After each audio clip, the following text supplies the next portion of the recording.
Hello guys, इस question को आप ट्राई करो।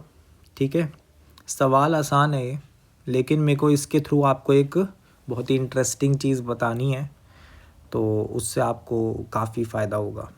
तो अभी मैं देख पा रहा हूँ f रियल से रियल जा पा रहा है एंड डिफरेंशिएबल फंक्शन है, सेटिस्फाई करता है इस फंक्शनल इक्वेशन को and x comma y belongs to real number है, f dash of 2 equal to 2 है।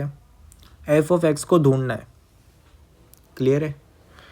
अब देखो, इस सवाल को अटेम्प्ट करना आप बहुत आराम से कर सकते हो, आपके पास वेराइटी ऑफ मेथड्स हैं, लेकिन मैं इसमें एक पर्टिकुलरली एक केस डिस्कस करने वाला हूँ जो कि हो सकता है आपको कभी काम आ जाए। ठीक है, तो उसको डिस्कस करना है। बाकी जो भी वेज होंगे आप सॉल्व करो, है ना। अच्छी बात है, दूसरे तरीके भी पता होने चाहिए, और अगर आपको कोई अच्छा तरीका मिलता है मेरे साथ डिस्कस करो कमेंट सेक्शन में।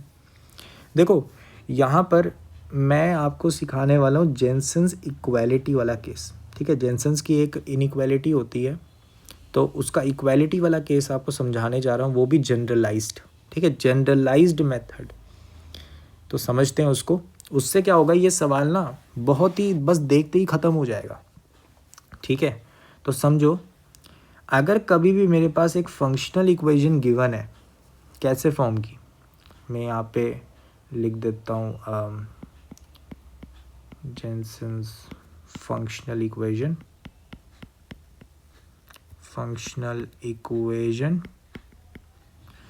तो यहाँ पे कभी भी आपके पास एक फंक्शनल इक्वेशन हो इस टाइप की, जो मैं अभी लिखने जा रहा हूँ, x1 plus x2 plus dot dot dot dot plus xn divided by n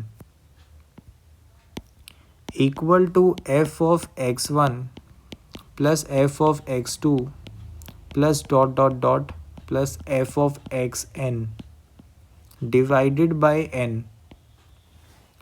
तो इसका एक डायरेक्ट आंसर आप लिख सकते हो, जब भी ऐसा दिख गया ना, डायरेक्टली मेरा फंक्शन जो है वो ax प्लस बी टाइप का एक लीनियर फंक्शन होगा हमेशा। ठीक है, बात क्लियर है? बात, इस चीज़ को जो बच्चा समझ गया, ये सवाल बस देखते ही हो जाना है।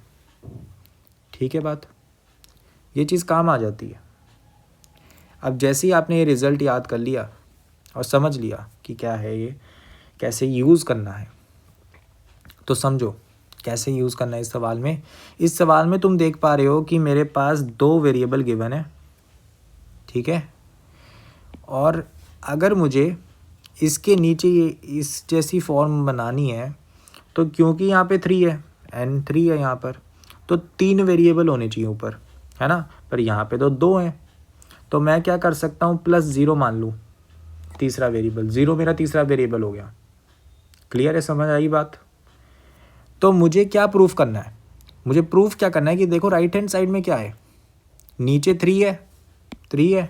ठीक है, तो ऊपर भी मेरे पास f ऑफ वो तीसरा वेरिएबल है ना, ऊपर n टर्म्स होनी चाहिए ना, तो क्योंकि 3 है मेरा n, तो यहाँ पे क्या आएगा, f ऑफ x हो गया, f ऑफ y हो गया, f ऑफ यहाँ पे 0 भी है ना, मैंने अभी कंसीडर करा, तो यहाँ पे भी मैं क्या मानूंगा कि f ऑफ 0 होना चाहिए। क्लियर है बात?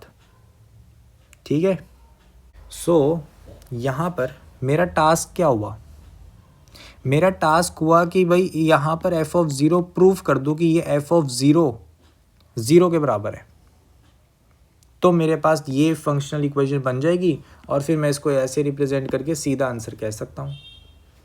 क्लियर है बात? तो देखो भाई, मैं क्या कहना चाहता हूँ, f of x plus y divided by 3 given है, तो मैंने +0 मान लिया मेरा तीसरा वेरिएबल।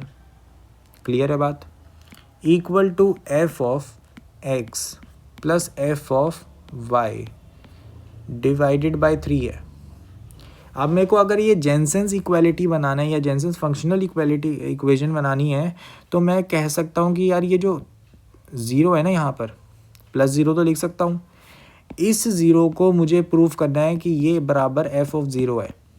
अब जैसे ही ये प्रूफ हो जाएगा तो सीधा मेरा आंसर ये हो जाएगा। ठीक है बात? तो मुझे f ऑफ 0 की वैल्यू निकालनी है इस सवाल में, तो मैं कर देता हूँ पुट इक्वल टू 0।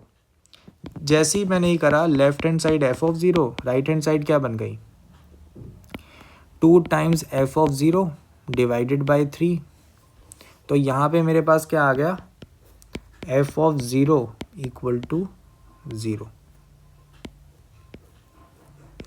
अब जैसे ही ये निकल गया तो बस मैंने तो प्रूफ कर दिया कि यहाँ पे ये जो 0 लिखा है, मैं क्या लिख सकता हूँ इसको, मैं इसको लिख सकता हूँ एफ ऑफ 0। तो ये तो अब मेरी एक वैलिड फंक्शनल इक्वेशन होगी जो ये जेनसेंस वाली लिखी है मैंने। बस इससे क्या हुआ कि मैं डायरेक्टली कह सकता हूँ जो मेरा फंक्शन है ना वो ए एक्स प्लस बी टाइप का है। क्लियर है बात। अब मैंने जैसे ये लिख दिया, अब सवाल काफ़ी एंड हो चुका है। ए और बी की वैल्यू निकालनी है। अब देखो एफ ऑफ 0 इक्वल टू 0 मैंने कह दिया, तो यहाँ पे डाल दो पुट एक्स इक्वल टू 0। तो यहाँ से आपके पास निकल जाएगा कि b की वैल्यू 0 है। सिमिलरली आप क्या करोगे, एफ डैश ऑफ एक्स निकालोगे, वो a आ गया। और आपको पता है कि भाई जब आप पुट करोगे x इक्वल टू 2 तो वैल्यू 2 है, तो 2 इक्वल टू a। ठीक है, f dash of 2 equal to 2 given है ना, बस इसको इस्तेमाल कर रहा है। बस एफ ऑफ एक्स की वैल्यू क्या निकल गई, f of x equal to 2x। ये हमारा करेक्ट आंसर हो गया। तो इस सवाल में मुझे आपको बेसिकली बस ये फंक्शनल इक्वेशन बतानी थी कि इसको कैसे अप्लाई कर सकते हैं किसी क्वेश्चन में।